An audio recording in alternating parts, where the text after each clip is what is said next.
avec Yes. C'est notre moment. Dites oui aux actualités dans votre journal TV. Transformez votre intérieur avec Zinda. Zinda, mon rêve se réalise enfin. Jumina, Tiago, Jumina, orange, fraise et coco, si parfum, Marisa Caraza, Jumina, Mina Metamna. Manolotra ho anao ny vaovao. Salama tompoko, tonga soe tamin'ny Pegasus e. Zahay dia mamokatra kidoro vita avy amin'ny mosy. Tena mateza, voanja fiafy. Manolotra anao ny vaovao.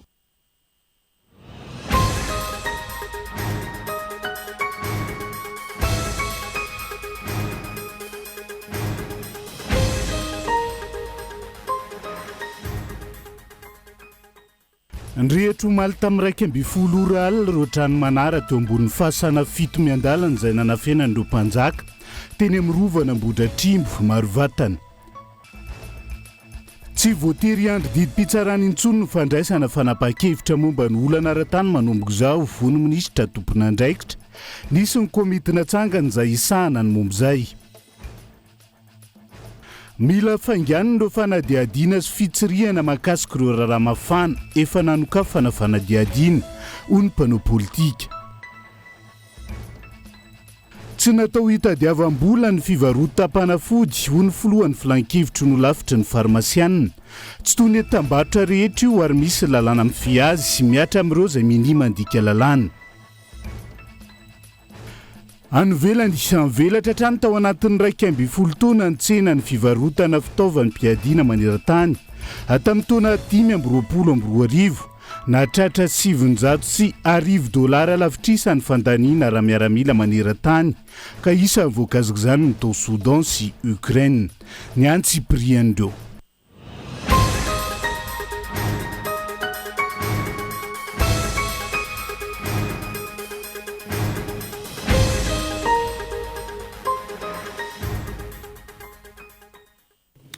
Fotoana ny fampirahalamba vaoantsika indray atao amin'ny fitalavitra kolo fa tena ny araba tomboky lasy tongovava manasana ihany koa anaraka ny antsiprian'izay hoentsika manokatra ny fiarahana amin'ity ala ity. Nyrehitra ho maly tamin'ny raika amby folo ora alina ireo trano manara teo ambonin'ny fasana fito miandalana izay manana fenana ireo mpanjaka teny amin'ny rovana Ambohidratrimo Marovatana ankoatra ny fahamaizana. Nisy nanapaka ihany koa ny vato tandroka na ny vato miaramila izay vato arony rovana Ambohidratrimo.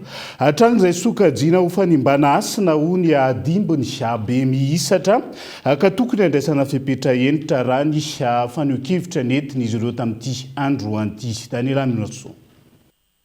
Omaly tamin'ny raika ambin'ny folo ora alina nahitana firetana ny lapana ireo trano manara teo ambony fasana fito miandalana nanafenana ireo mpanjaka teny amin'ny rovana Ambohidratrimo Marovatana iray amin'ireo fanjakana tanatin'ny fanjakana Merina.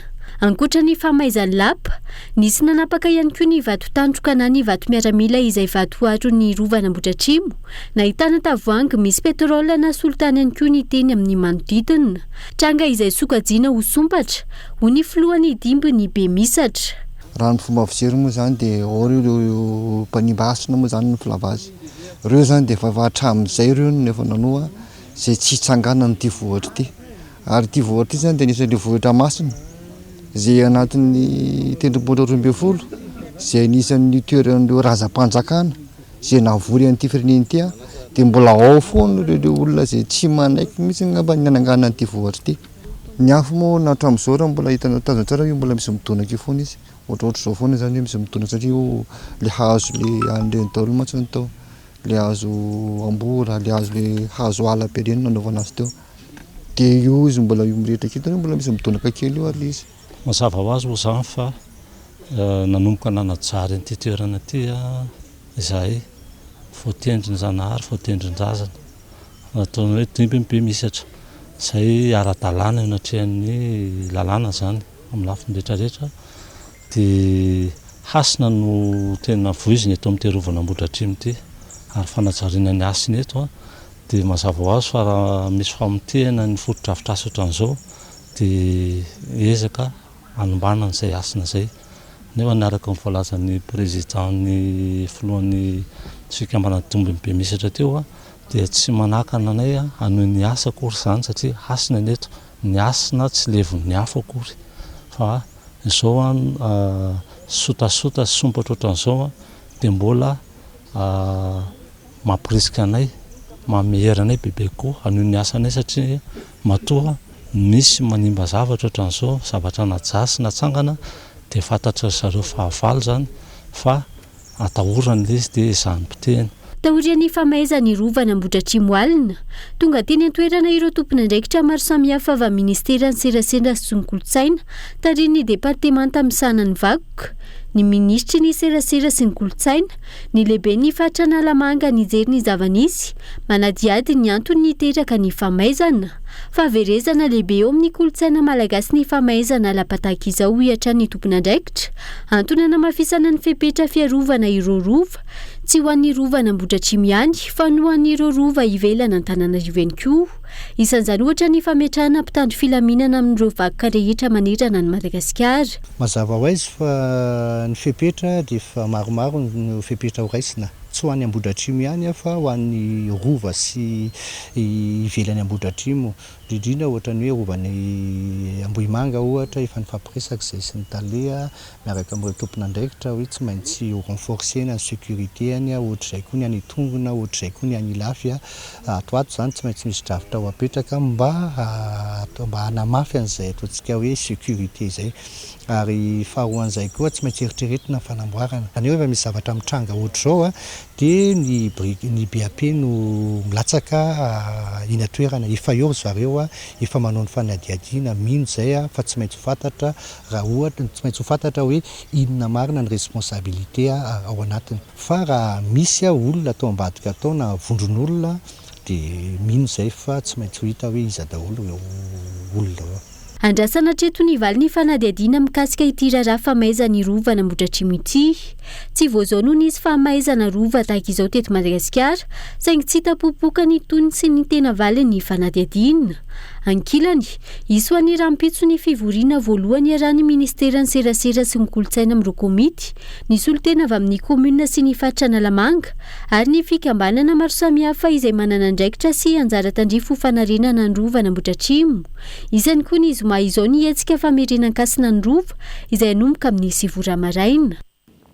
Eo am-piandrasana ny avalany fanadiadiana mahakasika izay ny zoma ho avy izao zany ny hetsika famerenan-kasina ny rovana Ambohidratrimo ao anatin'izay fa any Mahajanga vetivety ankizy vavy mpianatra mandidina ny 50 ao amin'ny kilasy fahaenina sy fahavalo ao amin'ny Saint Gabriel Mahajanga no ny hetsika mbalavelona ihany koa no maraina teo nanapa-kevitra nampiaton'ny fampianarana avy hatrany tany an-toerana ny tompon'andraikitry ny sekoly ary nalefa nody ireo mpianatra tamin'ity androan'ity ka eto Andriatsilavo.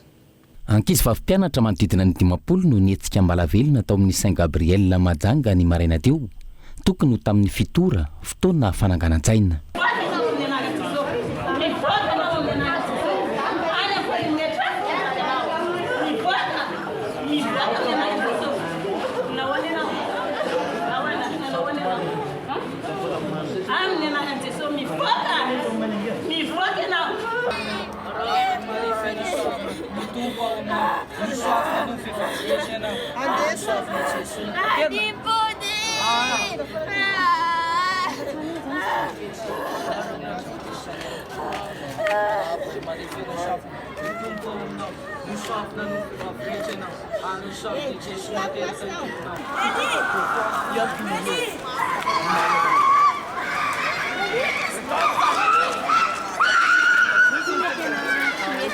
Lasibatra ireo zatovovavy araiky amby folo hatramin'ny 17 taona ao amin'ny kilasy fahaenina sy fahavalo.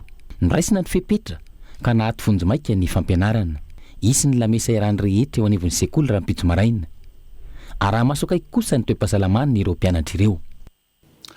Tsy voatery andro didim-pitsarana intsony ny fandraisana fanapahan-kevitra momba ny olana ara-tany eto amintsika manomboka izao raha ny faneho-kevitra nentiny minisitra ny fanajariana ny tany sy ny raharatany mitarazoka ny asany fitsarana ary manjaka ihany koa ny kolikoly ataon'ny mpiasan'ny domaine sy ny topo ary ny eny anivon'ny komuna antony nanomezany filohany fanavaozana ny Repoblika Madagasikara lalana amin'ny fananganana komity manokana tsy mitanila isahana an'izay resaka tan'izay eto amintsika gabaelo no mitatitra ny antsiprian'izay.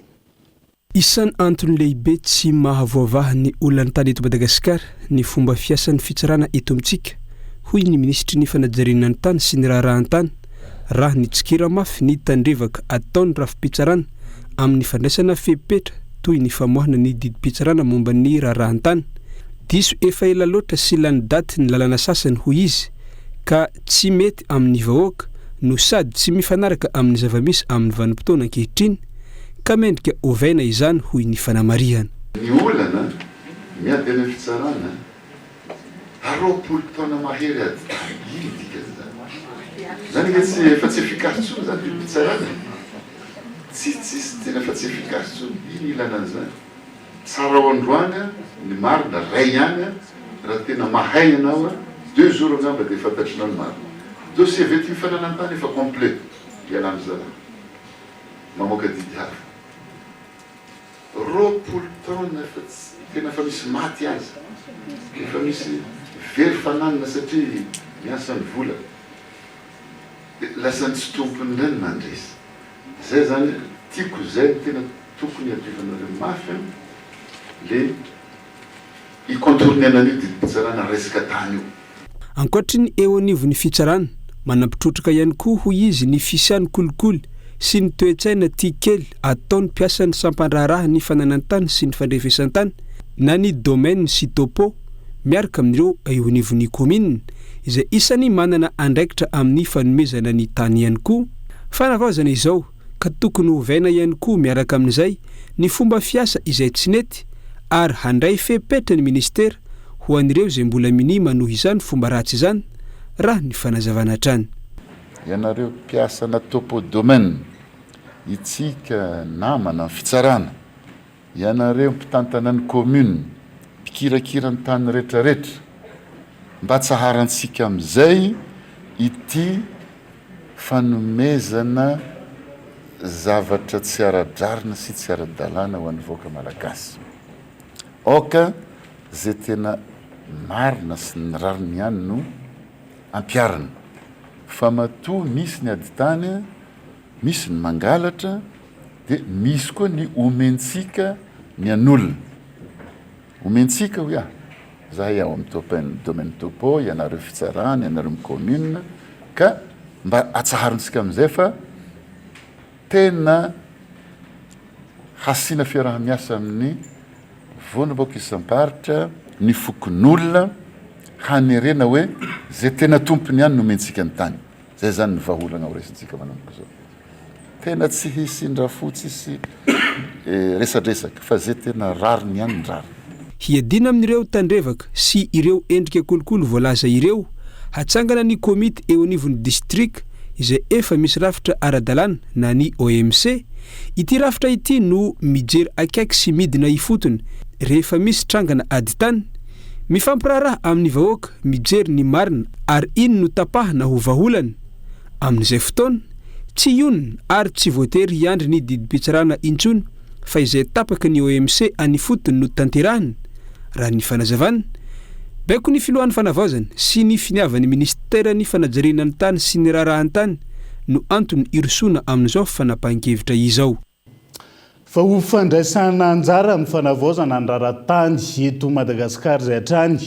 Ndroso tamin'ny fokoanan-doham-pirenena ihany koa ireo firaisamonim-pirenena tamin'ity androany aritra 2 andro ity fakakevitra izay karakarainy ny sehatra iombonana ho an'ny fanantanana sifa ity. Hiavaka amin'ireo hetsika efa nisy tany aloha ny fionana izay ampitovy ny fomba fijerena ireo mpisehatra ao anatin'izay raharatany manerana noho izay gabain-loha. Natomboka androany ary tohy rapitso ny atrikasa fikoanan-doham-pirenena ho an'ireo firaisamonim-pirenena misehatra amin'ny fananantany eo anivon'ny sehatra iombonana ho an'ny fananantany na ny SIF hiompana manodidina ireo fomba hatao ahafahan'ny malagasy misitraka ny tany ny loha hevitra hodinihina mandritra ny 2 andro raha ny fanazavana voaray teny antoerana. Hetsika natao ampivondronana ireo firaisamonim-pirenena samihafa manerana ny nosy eo amin'ity sehatra ity. Arak'izany isany ampiavaka izao fakankevitra izao raha hoarina tamin'ireo efa nataony SIF hatramin'izay ny ampitoviana fijery amin'ny samy firaisamonim-pirenena eo amin'ny lafin'ny fitantanana ny fananan-tany aorian'izay hamoaka fehinkevitra na sosikevitra anampina ny fitondram-panjakana hanatsarana ny fitantanana ny raharahantany izy ireo. Dia ny tanjona ao anatin'ity atrikasa ity moa zany natovy fomba fijery aloha eo aminay samy firaisan'ny pirenena mahakasika an'izany fitantanana ny fananantany zany. Ary ny faharoa dia hamoaka izay fehinkevitra na sosikevitra anampina ny mpitondra fanjakana ny mpanatanteraka mba entina hanatsarana le fitantanana ny fananantany. Teboka lehibe tena andrasana ao anatin'ilay izy dia ho anay moa zany ato amin'ny sehatra ambonina amin'ny fananantany dia ao anatin'ny levinanay foana hoe ahoana fomba atao ahafahan'ny malagasy misitraka tany. Dia manodidina izay zany zavatra ifampiresahana ato hoe inona ny atao raha iresaka accès à la terre zany tsika, inona koa teboka hafa mila jerena ao anatin'ilay izy dia mifameno moa zany le izy amin'ny finiavana izay efa entin'ny ministera izay isaorana ny zareo teo. Mbola maro ny olana sy ny fitarainana voarainy cellule de doléance eo anivon'ny SIF eo amin'ny tontolo ny fananantany eto Madagasikara hoy ny mpitarika. Azo sokajiana ho teboka telo lehibe ny miverimberina ao anatin'izany. Voalohany, ny olana ateraka ny satatany izay maro no efa lany andro. Faharoa, ny fanesorana ny olona amin'ny tany, ohatra rehefa misy ilany fanjakana ny tany. Fahatelo izay tena lehibe indrindra, ny fanoratanjo sy ny famondrana zo fananantany. Takina arak'izany anavaozana izy ireo hoy ny firaisamon'ny pireneny. Etsaka ny tany kolon tany bokon'olona reo tany manana sata manokana reo mbola manana olana samihafa. Noho izany misy nala makasika zany tany zany zay vita tany vita titre tamin'ny kolon zay tena mbola olana be amin'izao fotoana satria efa mampolo taona maro no teo le olana namaty milaly nefa tsy amin'ny anarany ilay tany dikan'izay zany misy lalàna tokony avoaka mahakasika an'izay tany kolon zay.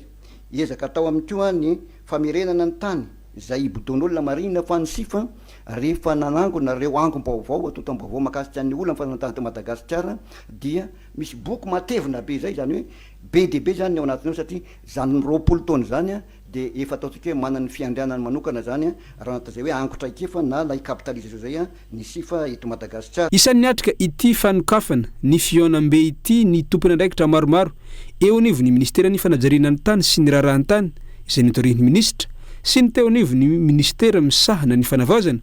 Ho an'ny ministera pia ny raharahantany nilaza mazava ny ministra nandritra ny fandraisam-pitenenana fa efa miroso amin'ny famahana tsikelikely ireo karazana olana voatanisa ireo ny fitondrana fanavaozana. Anisan'izany ny olan'ny tany izay nobodon'ny mpanjanatany na ny tanin'ny kolon ka lasa tsy maro toerana ny malagasy tsy afaka manao ny antota taratasy sy ny sisa. Efa nisy hoy izy ny proposition de loi tany amin'ny antenimera pireneny ka miandry izay ivoahany izany ary harovana izay mipetraka amin'ny taniny hoy izy nanamafy tahaka izay ihany koa ny tanin'ny faritany na ny terrain provinciaux. Avelantsika eo ny tontolo ny fananantany fa mila fainganina ireo fanadiadiana sy fiseriana mahakasika ireo raharaha mafana efa nanokafana fanadiadiana teto amin'ny firenena ho ny mpanao politika. Takiana ny anasaziana araka ny lalàna ireo tompon'antoka izay voasariongotra indrindra tamin'ny fanimbana sy ny fanaovana tantely afadrakotra ny harem-pirenena raha ny faneho-kevitra netiny izay mpanao politika izay tamin'ity androan'ity Rina Fitiavana. Tapitra tamin'ny volana janoary 2024 lasa teo ny fepitoana 90 andro nomena ny inspecteur général de l'État nanaovana fitsirihana momba ny fitantanam-bola sy fananam-panjakana eo anivon'ny ministera tsirairay sy ny androm-panjakana rehefa natomboka ny volana oktobra 2024 araka ny toromarika nomen'ny prime ministre. Telo volana mahery aty aoriana tsy mbola nisy ny tatitra nataon'ny IGE mahakasika izany hatreto volam-panjakana sy fananam-panjakana no resaka eto ka tokony hisy ny tatitra mazava isiany mangarahara ho ny faneho-kevitry ny mpanao politika eo anatrehanyity raharaha ity. Mila ampahafantarina amin'ny vahoaka ihany koa ny sazy ampiarina amin'ireo voarory ao anatin'izany. Ireny zany rehefa misy ilay audit na ataontsika hoe fitsirihana tsara atao reny dia tsara foana ny mampahafantatra ny vokatra reny amin'ny vahoaka malagasy mba tsy tsarany malagasy mpiray-tanindrazana zany atsika. Ny faharoa ihany koa dia ny hoe tsara foana koa no isin'ireny sy amohanany reny mba hahafahantsika atao anivon'ilay fitondrana fanavaozana maka lesona zany ary manome ohatra tamin'ny lasa zany tokony hafainganiny. irenylay fanaovana audit reny mba hahafahana mijery hoe iza no meloka tamin'ireny zavatra reny dia zay meloka moa zany dia mazava ho azy mandray ny sazy ho sahaza azy dia ilay sazy azon'izay nanao ny tsy nety teo aloha koa dia mino aho fa olesona ho an'ny tompona ndraiky mpanjakana rehetra sy isika izay manana fahefana amin'izao fitondrana fanavozana izao. Ankoatra izay fanadadiana efa nosokafana ihany koa ny raharaha volam-panjakana mihoatra ny 603 miliara ariary averina andritra ny taona 2024 araka ny tatitra nomeny fitsarana momba ny kaonty. 12 andro no fepitoana nomeny filohampanjakana ireo tompon'andraikitra voakasika izay ho tapitra afaka 12 andro eo izany. Tokony ahaka lesona tamin'ireo fanadadiana maro ny sokatra tsy nisy valiny nandritra ny fitondrana teo aloha ny fitondrana fanavozana ka andrasan'ny mpanarabavao sy ny olom-pirenena ny vokatra izany.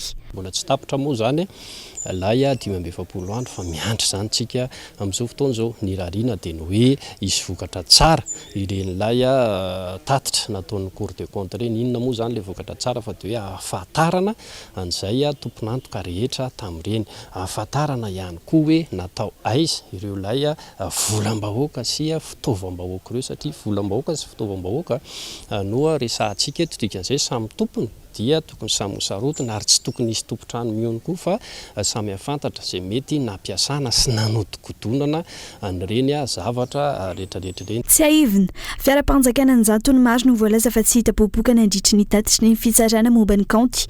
Vola 100 miliara maro ihany koa no voahodinkodina raha ny tatitra ny aray sy ny Bianco ho an'ny taona 2024. Fanavozana no takina tena kianja ny mangarahara sy ny fanjakana tsara tampany ny famongorana ny tsy maty manota ka andrasana ny ampiarana ny lalàna ho an'izay voasaringotra amin'ireo raharaha ireo sy amerenana amin'ny fanjakana ireo arena azo amin'ny tsy ara-dalàna.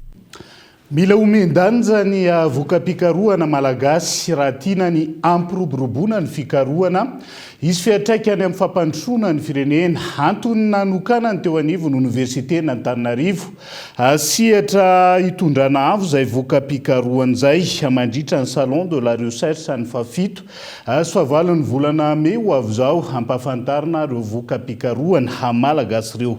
Rina fitiavana.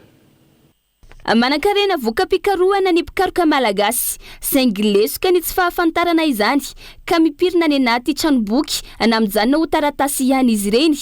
Tsy ampiarina ihany koa ny ankamaroany ireo voka-pikarohana vitan'ny mpampianatra sy mpianatra mikaroka iny amin'ny université ka tsy hita-taratra mivaingana any amin'ny fiainana andavanandro ny olona ny fiantraikany. Zava-dehibe ary fanohitra iray hoentina mampandroso ny firenena ny fampiroboroboana ny fikarohana malagasy ka ilaina ny fampiarana ireo voka-pikarohana ampivoarana ny ara-toekarena sy ny ara-pitantanana.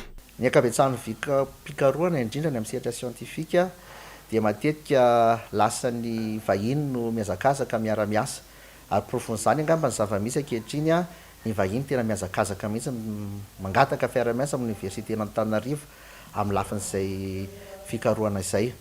Dia mba te hitodika zany tsika hoe maninona moa raha sika malagasy no mifanentana mba hitrandraka izay voka-pikarohana izay satria indraindray koa rehefa mijery an'ireny ataoko hoe réseaux sociaux ireny dia mandeha mipetraka amin'ny fanontaniana hoe inona ny karohan'ireo mba mivokatra karoka iny ireo dia fotoana ohatr'izao zany mba ahafahantsika mijery hoe misy zavatra tsapahitanana ary mila fanohanana ny ety amin'ny anjerimanontolo. Ho fanomezan-danja ny fikarohana malagasy ho totosaina mandritra ny 2 andro ny fahafito sy ny fahavalon'ny volana May ho avy izao ny Salon de la Recherche eny amin'ny Université n'Antananarivo ho sokafana mandritra izany les plateformes de recherche ampahafantarana ireo karazana voka-pikarohana. Tena ampiavaka an'io fotoana io dia ny ampiratiana sy amoahana pabemaso ilay atao hoe plateforme de la recherche. Izy io zany sehatra raha izay hosokafana eto Université n'Antananarivo sehatra nomerika moa zany le izy mazava loatra ma plateforme de la recherche zay dia ho hita ao anatin'io ny momba ny mpikaroka ny asa fikarohany inona daholo ny sehatra azo iaraha-miasa inona ny sehatra fikarohana azo ampiasam-bola ahitantsika io ny karazana laboratoire de recherche ny mpikaroka sy ny maro samihafa. Hitantsika amin'ny fotoana ihany koa karazam-boka-pikarohana mihoatra ny 700 no hitantsika eo amin'ny alalan'ny poster dia misy ihany koa prototype roapolo mahery. Miditra amin'ny andiany fahavalo ity salon de recherche ka fotoana ahafahan'ny rehetra mifanakalo hevitra mivantana amin'ny mpiantsehatra amin'ny fikarohana eny amin'ny tontolo université. Tanjona ny ahafahana mitrandraka ireo voka-pikarohana ho vahaolana amin'ny mali ny filan'ny firenena. Tontolo ny asa fanaovan-gazety vetivety hokitiana ny lalàna amin'ny fenserasera sy ny haino vakijery izay isa notakiana teny Ankanja.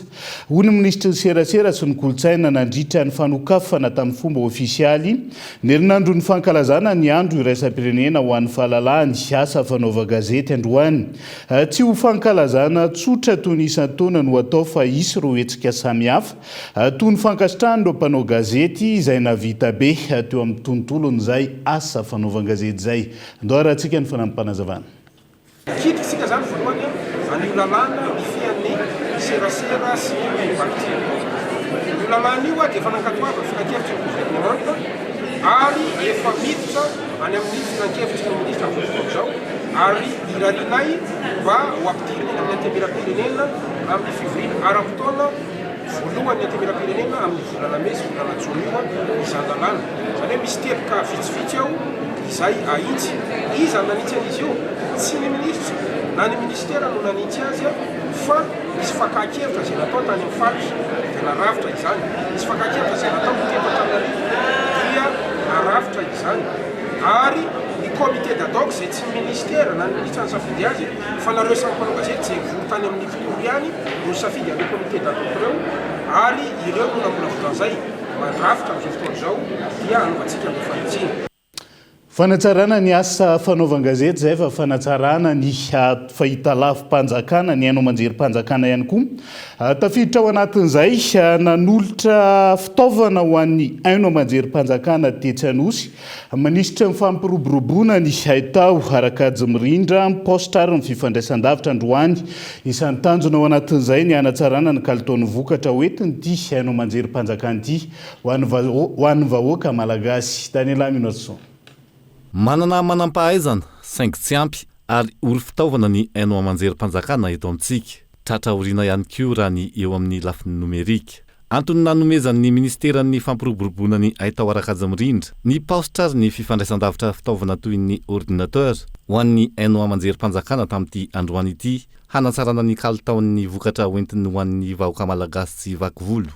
Ho anay araky ny vinan'ny filoha dia manomboka amin'ny asa fampitaovana. Mety maro ny vina ny olona ananana vina fa rehefa tsy izy fitaovana tsy afaka mandroso isika dia ho anay ihany koa tsy safidy fa adidy ka zay kely ananana no ahiratra nitadiavana vahaolana ahafahantsika mampita ny vaovao marina ho an'ny vahoaka malagasy ahafahantsika mitazona n'le hoe mampita ny feon'ny Madagasikara. Nisy ny fifanaovantsony teo amin'ny ministera sy ny ORTM momba ny fikojakojana sy ny fampiasana maharitra ireto fitaovana ireto. Solosaina miisa 10 ireto nomen'ny ministeran'ny fampiroboroboana ny haitao arakajy mirindra ny postra ary ny fifandraisan-davitra ho an'ny haino amanjerim-panjakana ireto ka ny 50 ampiasain'ny ministeran'ny serasera. Ny 50 ambiny ho an'ny haino amanjerim-panjakana izay misy ireo ampahany betsaka alefany amin'ny faritra araka ny filan'ny tsirairay. Dia zay ihany koa no entintsika misenjovedvety ao anaty doka fohy aza misaraka aminay ary.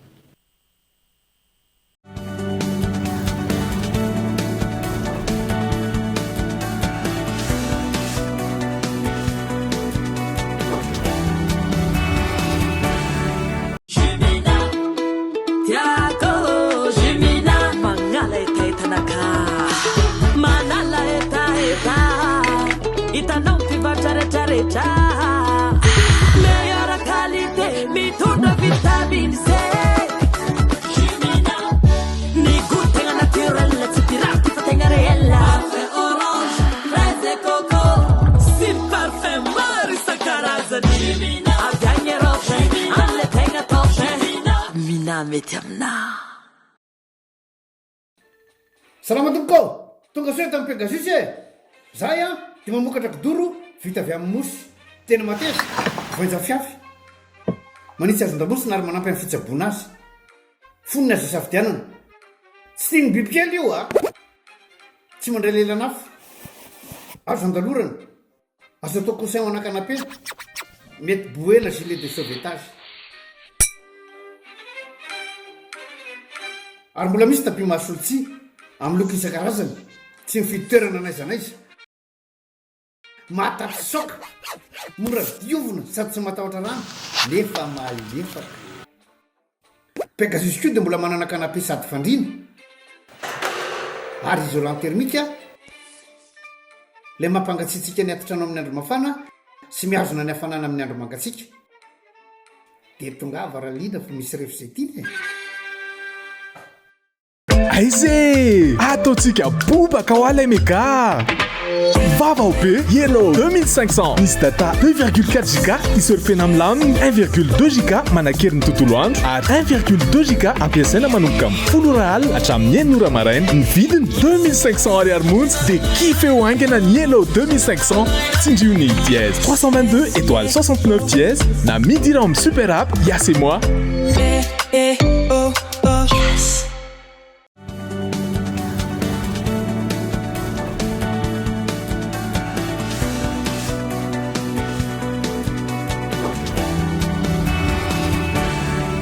Anoizatsika ny tapany faharoa amin'ny fampalalam-bavao amin'ity ala ity.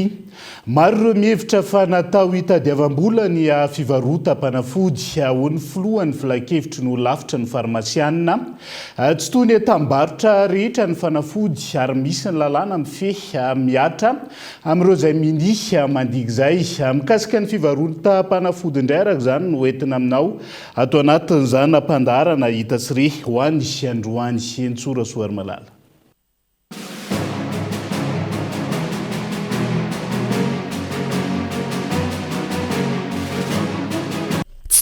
Tambarotra rehetra ny fanafody hoy ny filohan'ny birao ny filan-kevitry ny lavitry ny farmasia eto Madagasikara.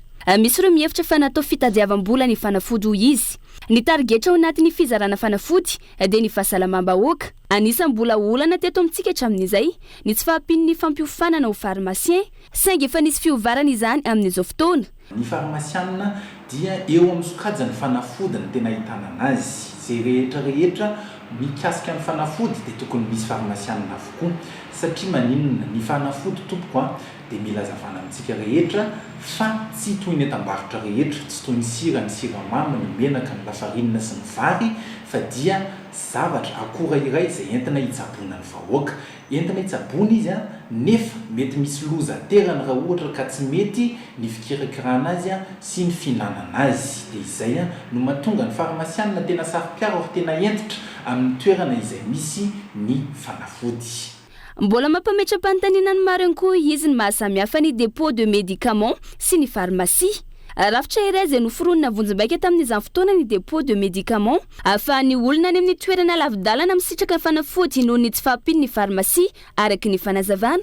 Misy fetrany ihany ireo fanafody hita any amin'ny dépôt de médicaments toy ny fanafody ho an'ny tazomoka, fivalanana sy ny sisa.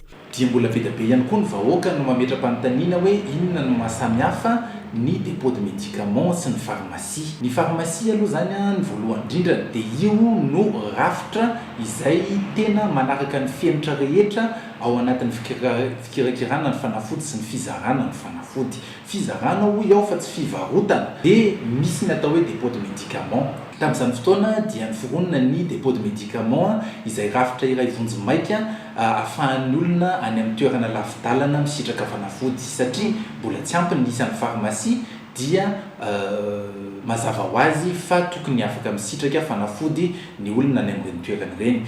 Ny aretina izay tena ataontsika hoe lahara-pahamehana eny amin'ny nivon'ny dépôt de médicaments dia ny tazomoka, ny fivalanana, ny pneumonie ary ny aretina mikasika ny zaza latsaky ny 5 taona. Ireo zany no nahitana hoe tokony misy toerana izay atao hoe toerana vonjim-maika ahafahan'ny vahoaka misitraka an'ireny fanafody ireny.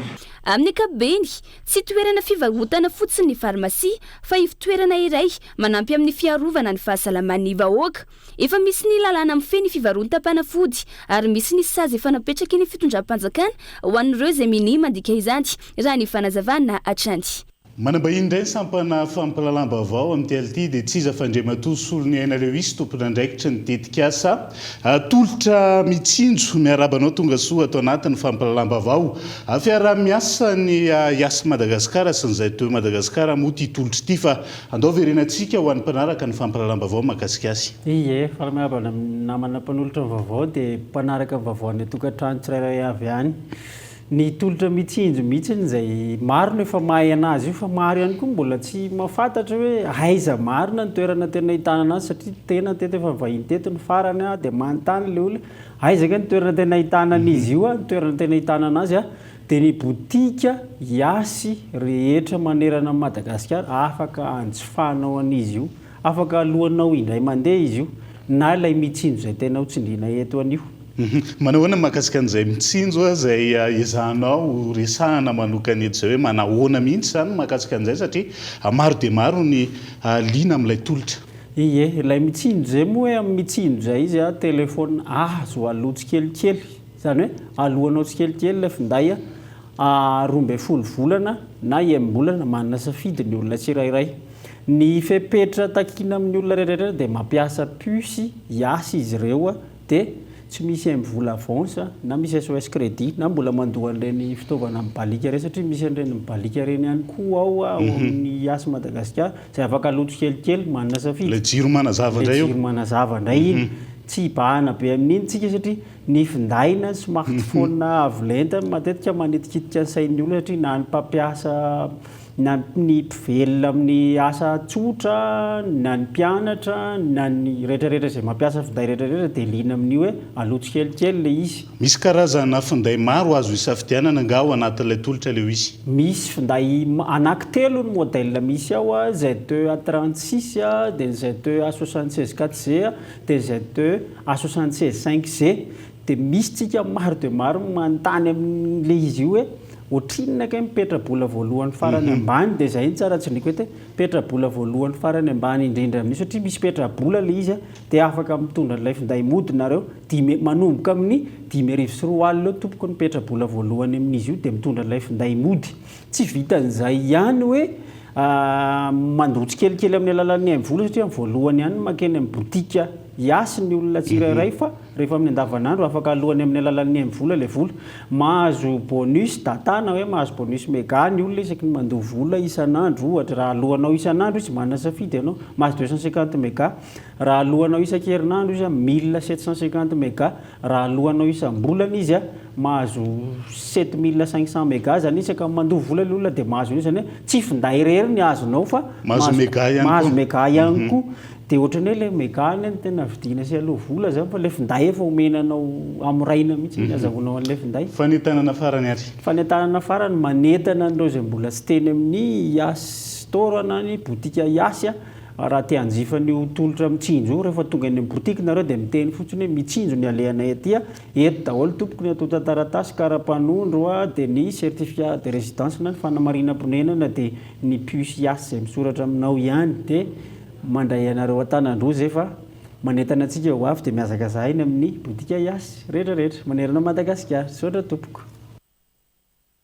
Agasahan'ny soloniaina Lewis tompony andraikitra ny tolotra mitsinjo tao anatin'izay fanampanazavaan'izay fa tontosa omaly tontolo iara ny hetsika ara-pilazantsara lehibe izay nokarakarain'ny fiangonana CAS sy ny ONG MSM ny arahana tamin'ny tarika Lez Adeline fampisehoana goavana natao hitondrana hafatra feno fanantenana ho an'ny vahoaka izy ity tamin'ny alalan'ny hira fiderana ihany koa. Ny antsiprian'izay tateriny Bono Mirizé Kolotoliara.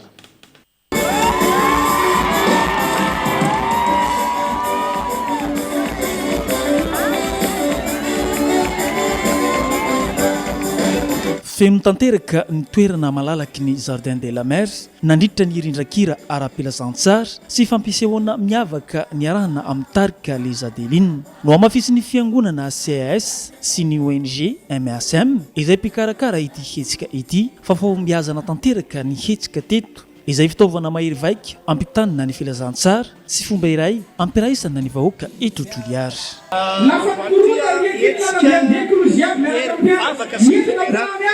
Zay karakara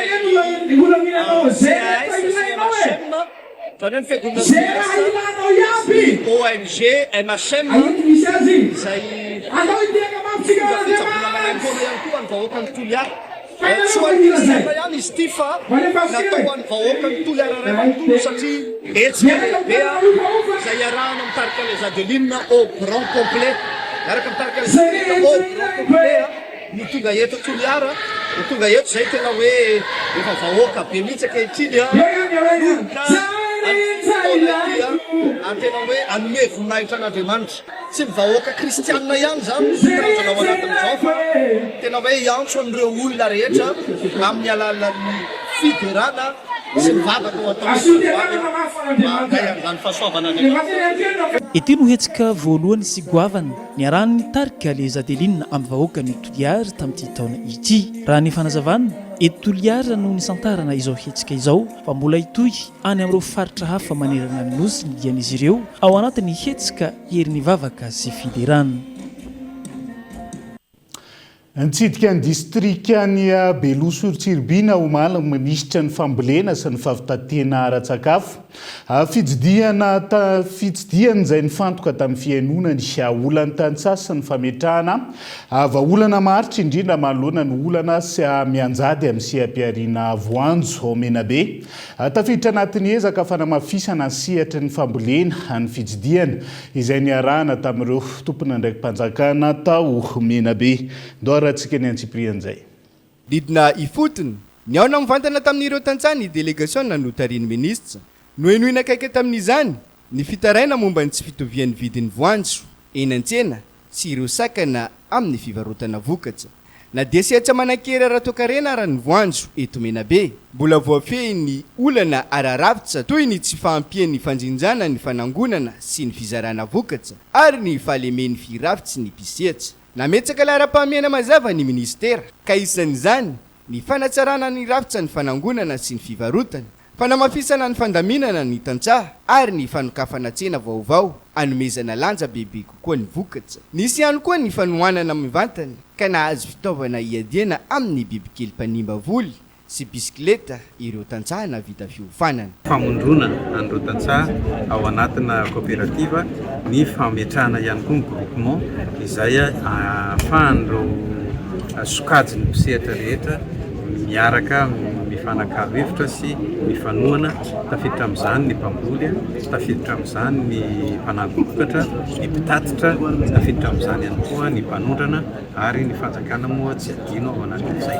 Sehatra anankiray nahafahana nanentana ihany koa ny mpamboly rehetra ity sehatra ity mba hiarovana toy ny anak'Andriamaso ny tontolo iainana satria hita fa misy fiantraikany lehibe amin'ny famokarana aty amin'ny faritra ny Beloha-sur-Tsirbina aty sy ny Menabe iray manontolo. Nandritra ny fitsidihana natao teto Menabe, nanamafy ny ministry ny fambolena sy ny fahavitantena ara-tsakafo fa la ara-pahamiana ho an'ny fanjakana ny fanarenana ny dabara amin'ny alalan'ny fandarana azy sa dabara 420 kenjena ny anomezana rano azo antoka ho an'ny fambolena ampitomboana ny vokatra ary anatsarana ny farim-pianan'ireo tantsaha ho fanamafisana ny fanjanam-pirenena ara-tsakafo eto Madagasikara. Sakana tsy ahafahany ankizy miditra an-tsekoly ny tsy fananana kopiana tirana. Maro ny mety ao antony izay tsy fananana kopi izay fa misy ihany koa ny vahaolana.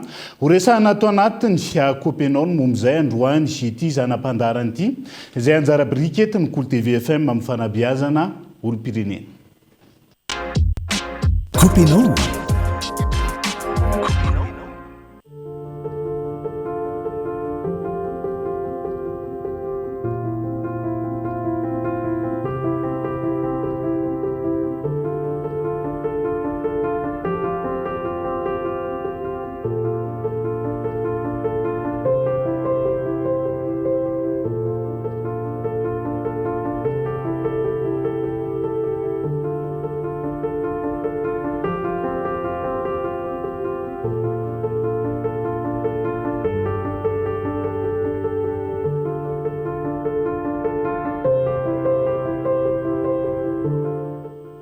dady meme zany akisa teo fa maneno zany tsy alefa nareo mianatra ka elangely ty tamin'ny voateraka ray andro dia efa tsy maintsy nandeha niasa tany ambatondrazaka nandeha nijinjavary dia taraiky tany nandritra ny telo volana dia tsy vita ny karakara ny taratasy momba lahy dia lasa misy fiatraikana fianaralala izy dia zay natonga la tsy nanana kopia io dia tsy afaka miandry lahy zany aloha zao ny reny lahy koa moa tamin'ireny ny naraharaha teo dia tsy vita ny rery ny karakara lasy ny karakara ny taratasy momba lahy hatramin'ny kopia zay firitaona zay ve dia tsy nikarakaranareo ny kopia ako sy ny fianarako ny antony tsy hananan'ny olona kopia zany amin'izao andro zao dia maromaro fa anisan'ny santonany teraka tany amin'ny toerana lavitra dia sy tonga taty amin'ny commune ny renin'le zaza miteny na tsy naniraka olona ihany koa izy zany laza hoe teraka zany anisan'ny antony be da be reo antony fa misy anisan'ny anankiray hoe misy olona ohatra hoe ny reniny mihitsy tsy manana kopia dia manjary tsy manana ho azy le zaza amin'izay fotoana zay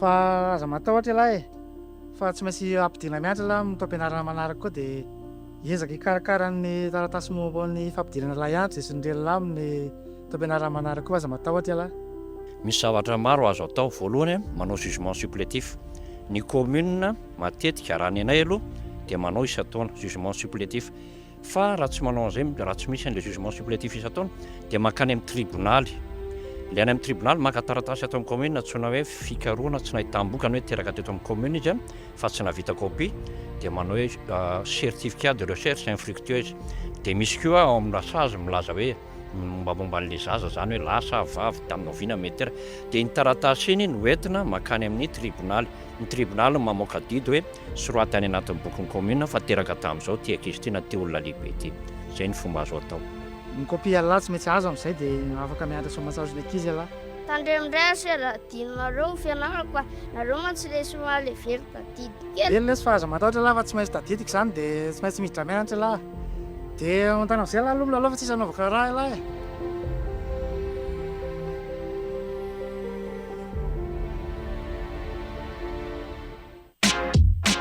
kopinao zay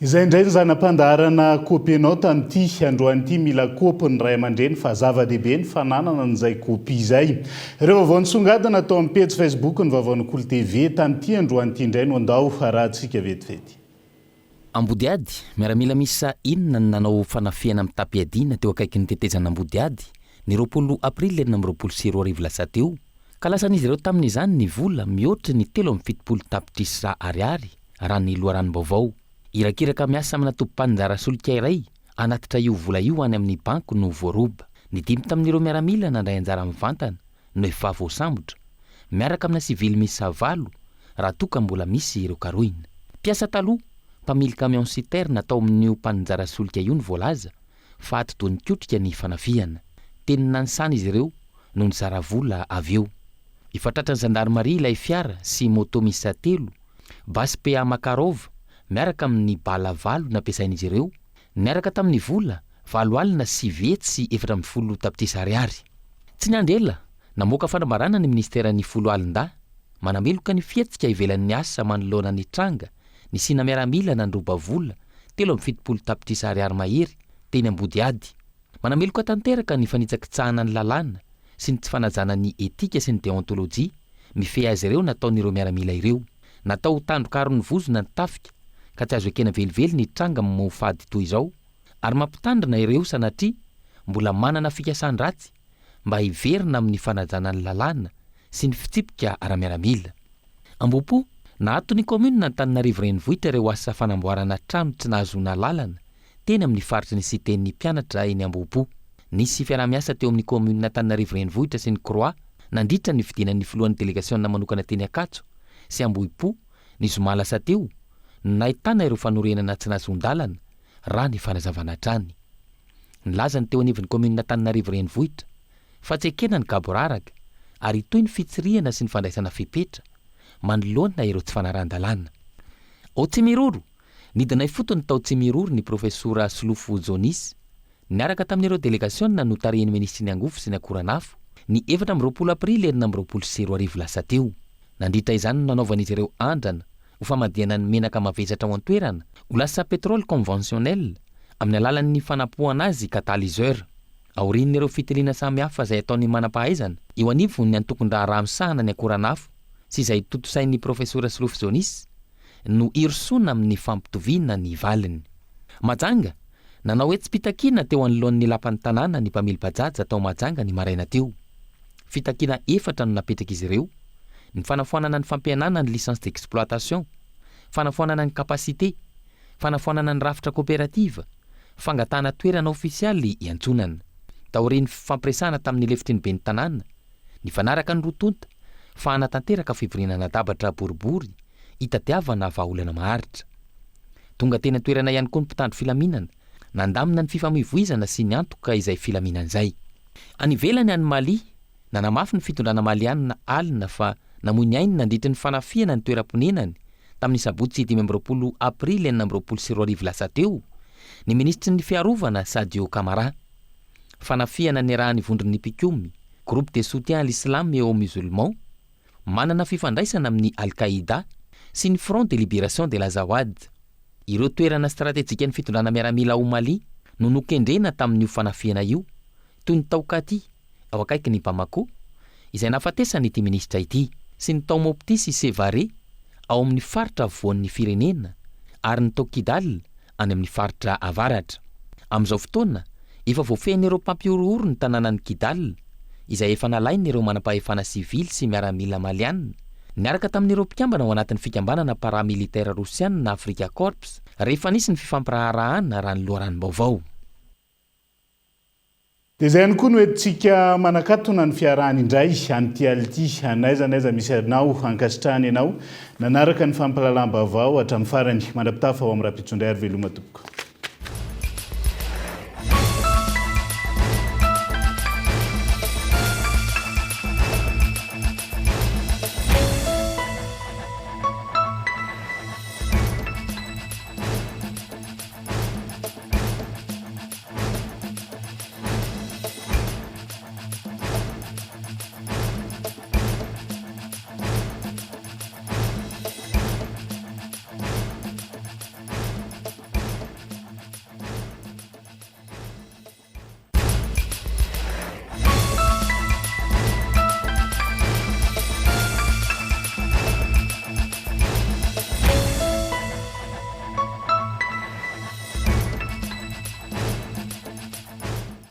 Transformez votre intérieur avec Zinda.